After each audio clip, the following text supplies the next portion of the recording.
COE Nacional pide a los municipios libre circulación vehicular para el feriado de difuntos. Esto mientras médicos demandan mayores restricciones por el aumento de contagios en el país. Hasta $15.000 cobraba una red de coyoteros para llevar personas a Estados Unidos. La banda operaba en 2 provincias. La población de Machachi, en Pichincha, se despertó con 2 sismos que dejaron un muro caído y deslizamientos leves de tierra. Las noticias en Televistazo con Tania Tinoco y Denise Molina.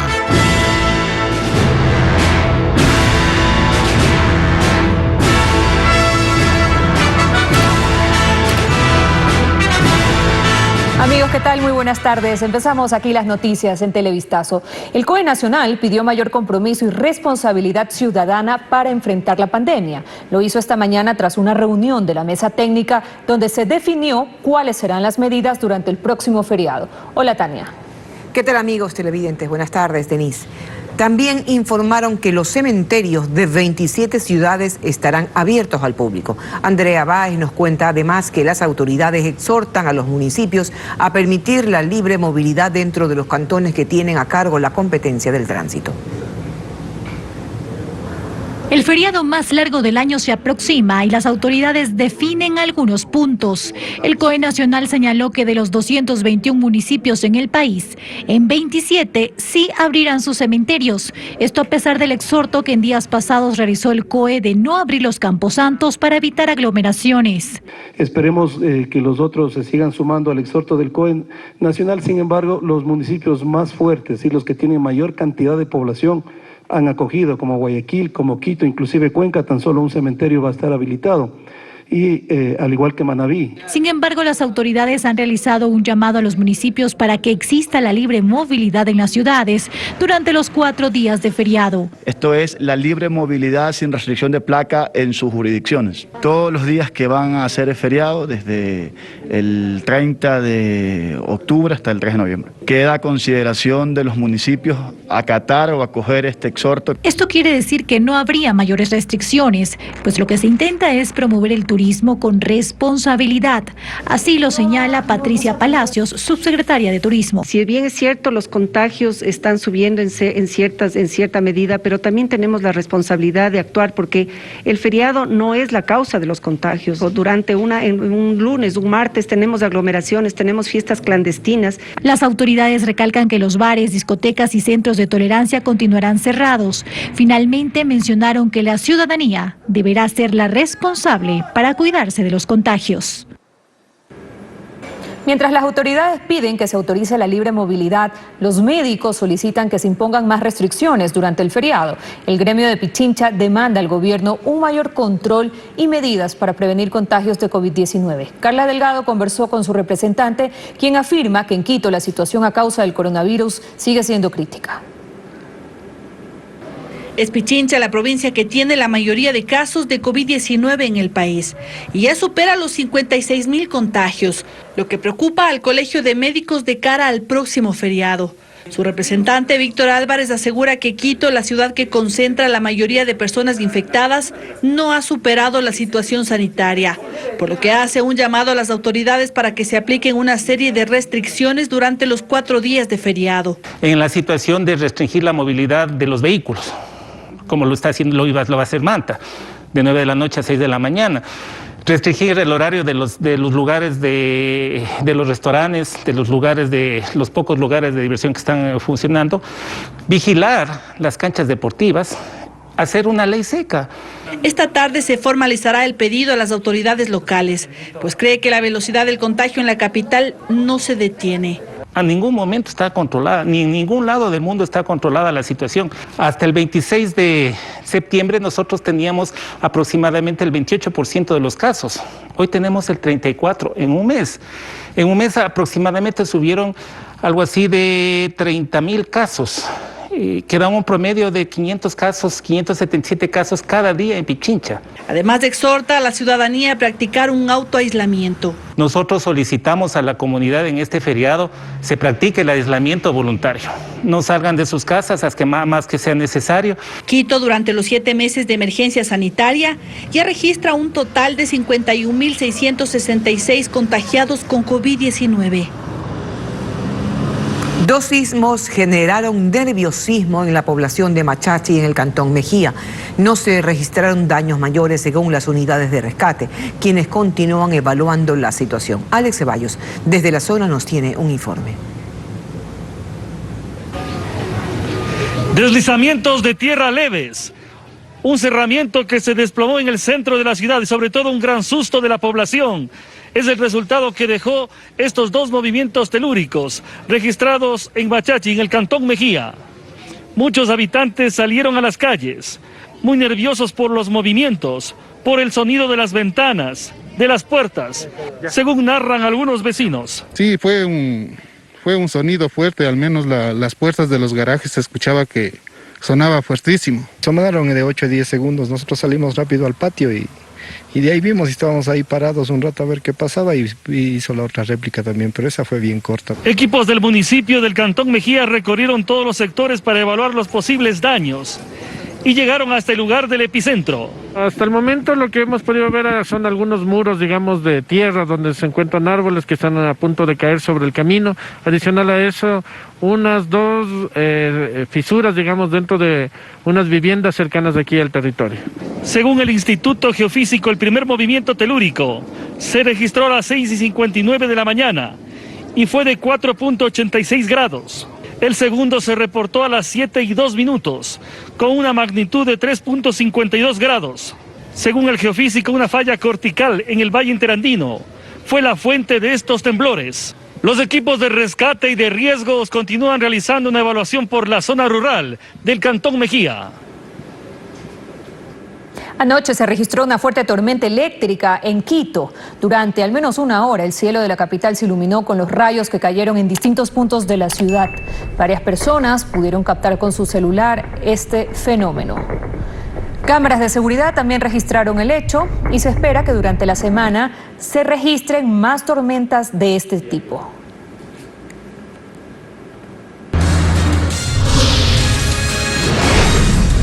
Vamos a la pausa y al regresar cae una banda acusada de tráfico de migrantes. Según las investigaciones, la red cobraba hasta $15.000 por llevar a ecuatorianos ilegalmente hasta Estados Unidos.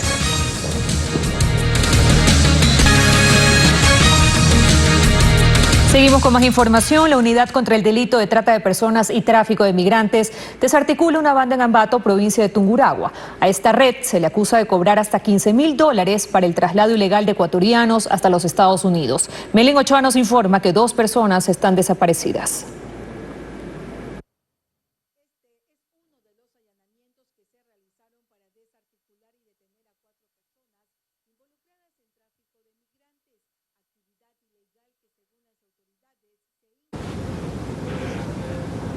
Un nuevo caso de femicidio se registró en la provincia del Guayas.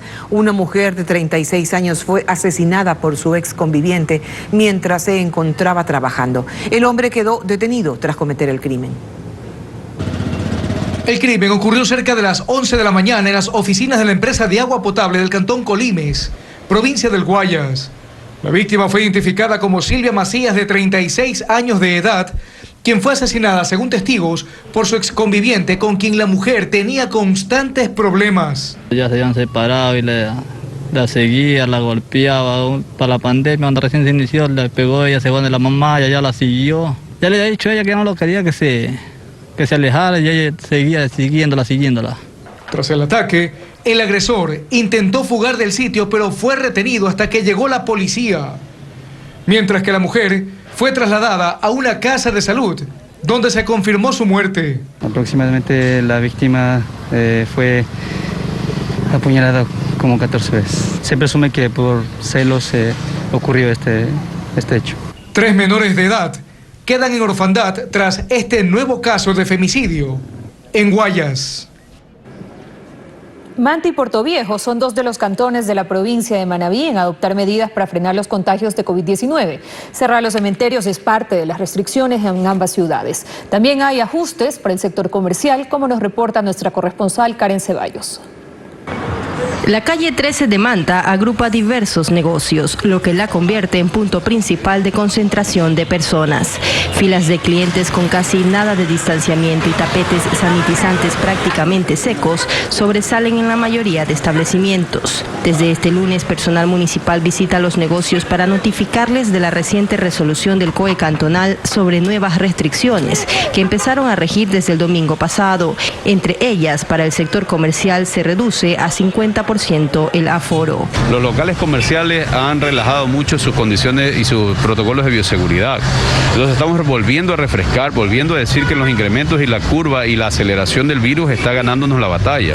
Estas acciones buscan frenar los contagios de COVID-19 que en Manta ya alcanzaron los 1.400 casos y aunque se nota cierto relajamiento en los ciudadanos, hay también quienes coinciden en que los controles deben ser continuos. Que el pueblo se cuide por sí mismo. Entre otras medidas, está prohibido el acceso a cementerios. Las playas se cierran desde las 3 de la tarde y a las 10 de la noche termina la actividad porque empieza la restricción de circulación vehicular. Volver a tenerle el temor y la prudencia necesaria al virus y nuevamente pues comprender que lo que estamos enfrentando no es ningún juego.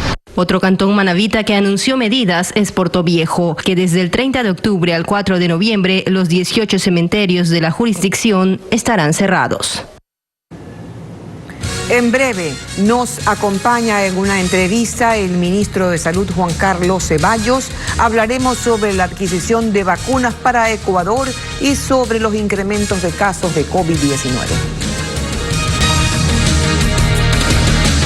Una comisión tripartita buscará los acuerdos para la aplicación de la ley humanitaria en cuanto a la estabilidad de los trabajadores de salud que han laborado durante la pandemia. Los ministros de Salud y del Trabajo se reunieron este lunes con los representantes de los servidores sanitarios con mediación de la Asamblea. Patricio Díaz con el detalle. Ministros representantes de los servidores de la salud que han trabajado durante la pandemia y legisladores se reunieron para buscar un acuerdo sobre el reglamento de la ley humanitaria, que generó preocupación entre los trabajadores por los parámetros para aplicar la estabilidad laboral que dispone la ley. A partir del día miércoles se va a organizar una mesa de trabajo en donde tanto los ministerios de Economía, de Trabajo y de Salud, la Asamblea Nacional con sus delegados y los representantes del sector de la salud del Ecuador van a establecer un cronograma para que la ley humanitaria se cumpla. Los trabajadores de la salud insistieron en la necesidad de garantizar a todos la estabilidad. Ahora el reglamento lamentablemente contiene disposiciones en sus artículos 10 y 40 que terminan por restringir la aplicación de esa normativa. El ministro a la ley humanitaria que obligan a tomar en cuenta las necesidades y la planificación para los concursos públicos que se requieren. Es que no tenemos una planificación adecuada desde lo financiero y también en relación a la administración del talento humano nos podemos topar con dos escenarios. El primero, que directamente no tengamos el dinero para contratar, que es un escenario sumamente complejo, o que una vez contratados nos quedamos sin dinero para poder pagar. El ministro de Salud de su lado pidió tranquilidad al personal sanitario, recordando que las labores por la pandemia continuarán. De una pandemia que estamos a la mitad. ¿Cuándo va a salir la vacuna? Probablemente en marzo venga la vacuna y después tenemos cuántos meses de distribución de la vacuna. Y una vez que está distribuida la vacuna tenemos por lo menos 1 año, si no 2, de seguimiento para ver si es que la vacuna fue efectiva. Son 3 años, compañeros, son 3 años que estamos viendo. Entonces no miremos el asunto de la ayuda, de la ley de ayuda humanitaria como puntual y que ya pasó. Los beneficiarios de esta norma, entre otros, son médicos, enfermeras y demás personal de la red pública de salud. Reino Unido anunció que la vacuna creada por la Universidad de Oxford y los laboratorios AstraZeneca empezará a ser aplicada el próximo 2 de noviembre en la red hospitalaria de Londres. Es una suerte de reconocimiento no oficial a la eficacia de su vacuna que por una decisión acertada fue la primera escogida por Ecuador y concretamente por el ministro de Salud para que llegue al país en marzo próximo. Gracias por acompañarnos, señor ministro. Sin duda, su formación científica hizo que escogiera como primera opción esta vacuna y empezara la negociación. ¿Está en firme esta negociación? ¿Podemos conocer, por ejemplo, montos? Hay una carta de intención, Tania. Primero, buenas tardes, un gusto siempre estar con usted. Sí, nosotros hicimos inclusive la visita a Londres para tener un contacto mejor con AstraZeneca y la Universidad de Oxford, y entonces hemos enviado ya una carta de intención. Son 2 millones de vacunas en las cuales nosotros esperaríamos a que venga apenas sea posible, apenas nosotros tengamos la certeza de que está comercializándose. ¿Estos 2 millones de vacunas servirán para 4 millones de dosis? ¿Y cuándo podemos saber cuál es el monto de esta negociación? Sí, una aclaración ahí, usted tiene razón, son 2 dosis por vacuna, es decir, se necesitarían aplicar una dosis inicial y probablemente un refuerzo dentro del mes, dentro de los 25 días, para que dure probablemente un año. Estas son las 2 primeras y los 2 primeros millones iniciales, pero estamos haciendo también arreglos con otras farmacéuticas, Pfizer, por ejemplo, la compañía americana, para 2 millones más, que pueden ser expandidos muy fácilmente. Y tenemos una tercera opción, que es COVAX Initiative, para todas las farmacéuticas. De manera que cada ecuatoriano se sienta tranquilo de que aquel que necesita la vacuna la va a recibir en el tiempo adecuado. Estas dosis de vacunas que van a llegar al Ecuador en marzo, usted ha dicho que se van a manejar de una forma técnica, que primero estarán atendidos el personal médico, el personal que está trabajando al frente, policías, militares. ¿Cómo va a lograrse que esto sea hecho de forma correcta, que no hayan negociados, que no se manipulen las vacunas, que no se estropeen en bodegas, por ejemplo? Sí, el Ministerio de Salud Pública tiene la potestad de negociar las vacunas. Las vacunas no van a ser vendidas por ninguna farmacéutica directamente a nadie, a ninguna empresa privada. Nosotros tenemos la habilidad de negociar las vacunas. Ahora, esto no significa que nosotros no estemos trabajando con la empresa privada, no vayamos a trabajar con hospitales y con otros empresarios como para facilitar la venida de la vacuna, pero tiene que estar regulada. Ese es el mensaje más importante.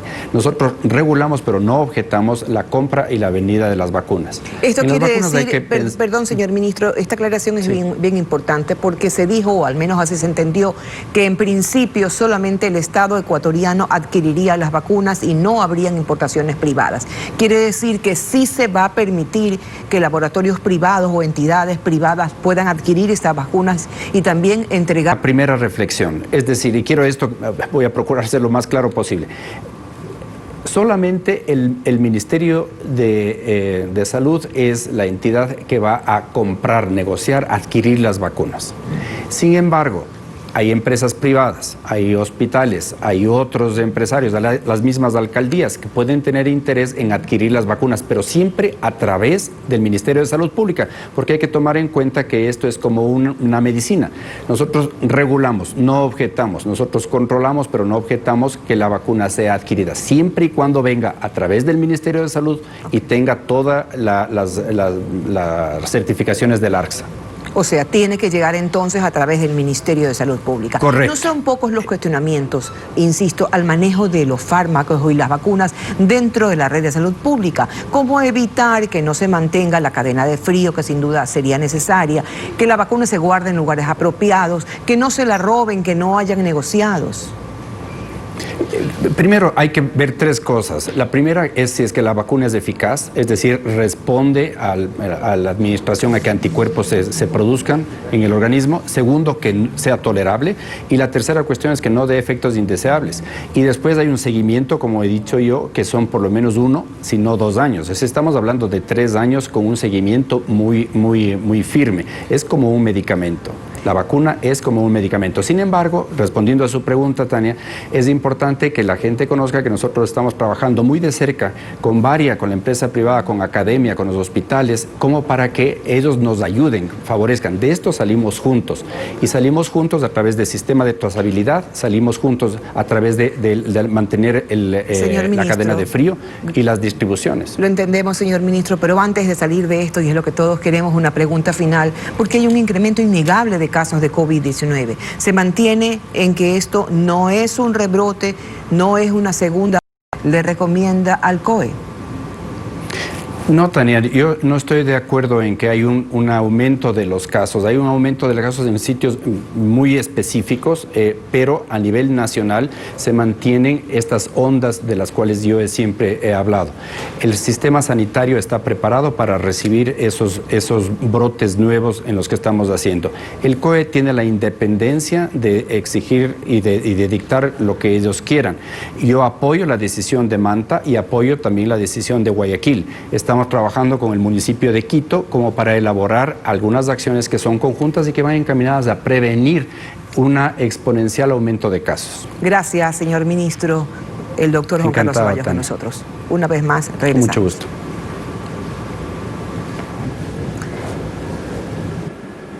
En el aeropuerto de Guayaquil se mantienen los controles para los pasajeros que llegan desde el extranjero, y esto teniendo en cuenta el rebrote de casos de coronavirus en Europa. A su ingreso al país, los viajeros deben presentar una prueba PCR negativa. El incremento de casos de coronavirus en Europa enciende las alertas en diferentes países y Ecuador no es la excepción. Por eso en el Aeropuerto Internacional José Joaquín de Olmedo se intensifican los controles a los pasajeros que llegan a Guayaquil, como ocurrió con un grupo de personas que arribó la noche del domingo desde España. Sí, hay bastante control, hay, ¿cómo se llama? Te piden el examen del COVID, te piden llenar un formulario. Todo bien, con las medidas necesarias y saliendo de cada país con la prueba del PCR que lo está. Y aquí igual, todo muy bien. La alcaldesa Cintia Viteri señala por su parte que personal médico del municipio también colabora en los controles para evitar la proliferación del virus. El COE nacional, que es el responsable de los vuelos nacionales, está exigiendo las pruebas PCR a todo pasajero que venga de Europa o del exterior. PCR, ahí no pueden venir con pruebas rápidas. Por su parte, el médico infectólogo Byron Núñez, profesor de la Universidad Central del Ecuador, destaca la importancia de este tipo de controles. Es fundamental este examen de PCR y vigilarles a los viajeros para luego, de la manera más rápida posible, estoy hablando de un PCR de no más de 24 horas, lo ideal 4 horas, para decidir que la persona que ha venido al país no tiene el virus. Al momento, los pasajeros que llegan al país sin una prueba PCR deben cumplir con aislamiento en casa de 10 días bajo supervisión de las autoridades de salud. En otros temas, la policía logró capturar a una parte de una red delictiva dedicada a la extorsión, a la intimidación y violación de personas en el sector de Sangolquí. Esta banda operaba a través de las redes sociales, como nos cuenta Carlos Luis Carrillo. Es el momento en que agentes de la Policía Judicial logran desarmar a parte de una presunta banda delictiva que operaba en el sector de Sangolquí, provincia de Pichincha. Según la policía, los detenidos contactaban a sus posibles víctimas a través de una página web en donde ofrecían servicios sexuales, y cuando los clientes llegaban, se llevaban una sorpresa. El señor solicita los servicios sexuales de una fémina, pero al llegar al lugar resulta ser que es un hombre. En ese momento la víctima reacciona queriendo salir del lugar, pero afuera de la habitación estaban 2 personas más de sexo masculino, las cuales le amenazan con el arma blanca y le obligan a permanecer en la habitación. Siendo ahí cuando ingresa otra persona transgénero y proceden a filmarle y abusar sexualmente. En esta operación se capturó a 4 personas, todas ecuatorianas sin antecedentes penales. Durante el allanamiento, los uniformados encontraron varias evidencias como teléfonos celulares, dinero en efectivo, juguetes sexuales, computadoras, armas blancas, tarjetas de débito y videos de las víctimas. Estas filmaciones eran utilizadas para extorsionar a las víctimas y les hacían realizar depósitos en algunas cuentas bancarias. Las investigaciones revelan que esta banda operaba en la provincia de Azuay, Pichincha y Chimborazo. El día de ayer tuvimos la resolución de audiencia. La señora juez les dictó prisión preventiva por el delito de abuso sexual. Las autoridades continúan con las indagaciones, pues se cree que existen más personas integrantes de esta presunta banda delictiva. La Unidad contra el Delito de Trata de Personas y Tráfico de Migrantes desarticula una banda en Ambato, provincia de Tungurahua. el traslado ilegal de ecuatorianos hasta los Estados Unidos. Melín Ochoa nos informa que 2 personas están desaparecidas. Este es uno de los allanamientos que se realizaron para desarticular y detener a 4 personas involucradas en tráfico de migrantes, actividad ilegal que según las autoridades se incrementó durante la pandemia. El operativo se desarrolló en las provincias de Tungurahua y Cañar. A escala nacional, las víctimas están desaparecidas desde hace 6 meses. La última vez que se supo de ellas fue cuando llegaron a México. Para lo cual se activó el protocolo de búsqueda de personas desaparecidas en el exterior, conjuntamente con Cancillería y con el Ministerio de Gobierno. Según las investigaciones, los migrantes ecuatorianos son en su mayoría de Azuay, Chimborazo y Tungurahua. Desde ahí salían por vía aérea hasta Panamá, luego tomaban un segundo vuelo a México. En este último país intentaban cruzar por vía terrestre a Estados Unidos a través del río Bravo, pero en dicha zona, tras la pandemia, se han intensificado los controles. Y son víctimas de estafa por parte de los presuntos coyoteros, quienes captan el dinero, los conducen hasta México y ahí son dejados a su suerte. Los viajes duran aproximadamente 4 o 5 meses. Los sujetos cobraban hasta $15,000 por cada viaje, por lo que muchas familias han tenido que endeudarse en entidades financieras e incluso vender sus propiedades para reunir el dinero y así cancelar a los coyoteros. El operativo fue coordinado con la policía mexicana, pues en este país opera el resto de la organización criminal. Seguimos informando. En Guayas existen 12 listas inscritas y aprobadas por el Consejo Nacional Electoral para los comicios de 2021. El movimiento Democracia Sí es uno de los cuadros que ya realiza algunas actividades con sus candidatos. José Carlos Alvarado nos trae un reporte. Aún no inicia la campaña, pero los candidatos ya hablan de promesas. Durante la mañana de este martes, Gustavo Larrea, quien busca la presidencia de la República por Democracia Sí, dialogó sobre diversos temas como la falta de empleo y cómo plantea la reactivación productiva en Ecuador. Lo hizo acompañado de algunos candidatos a la Asamblea y al Parlamento andino como Juana Vallejo, Javier Zavala Egas, entre otros. Larrea criticó el manejo de la crisis económica del gobierno de Moreno durante la pandemia. Lo que nosotros no haremos es seguir endeudando al país, lo que no implica no traer inversión. El líder de Democracia Sí también confirmó la legalidad de la inscripción de sus candidaturas. El candidato presidencial también se refirió a los actos de corrupción en los hospitales que se generaron en los últimos meses y apuntan que estos se generan por el marco legal que rige en el país. ¿Cuál es el COVID de la corrupción? La ley de contratación pública. Entonces, claro, para que vean ustedes la indolencia de quienes gobiernan en el Ejecutivo y en el Legislativo. Es decir, dejan que la ley siga como está. La ley es la que permite la corrupción. ¿Por qué? Porque permite que, declarado en emergencia cualquier sector de la sociedad o de la economía, resulta que el funcionario público decide a dedo a quién le dé el contrato. Ahí está la corrupción. Por último, Larrea acotó que no le preocupan el resultado de las últimas encuestas. Y antes de finalizar, les contamos que en el sector de Monte Sinaí, noroeste de Guayaquil, vigilantes comunitarios monitorean a cientos de familias de una cooperativa para evitar el contagio del COVID-19. Este trabajo lo hacen en conjunto con organizaciones sociales. Es la cooperativa Ciudad de Dios en Monte Sinaí. En este sector ubicado en el noroeste de Guayaquil encontramos a Edmundo Bajaña, un habitante que se convirtió en el cuidador de cientos de familias. Casa por casa monitorea la situación de sus vecinos, entre ellos personas con discapacidad o embarazadas. En cada familia la necesidad se repite, acceder a servicios de salud. Por ejemplo, mamás que por la pandemia no vacunaron a sus niños. Por temor de que el niño se me contagie o igual los niños más grandes que tengo, porque se me hace difícil igual. En ese sector la necesidad de atención médica se agudizó por la crisis sanitaria. Y es que por esta vigilancia se evitaron más contagios de COVID-19. Por decir, a los hipertensos nosotros nos hacíamos cargo de gestionar los medicamentos o de irlos a ver al subcentro y entregarle de puerta en puerta.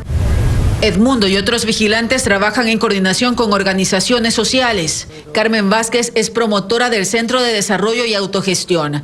Ella afirma que en Monte Sinaí se detectaron 180 casos de COVID-19 que fueron asistidos con atención y tratamiento.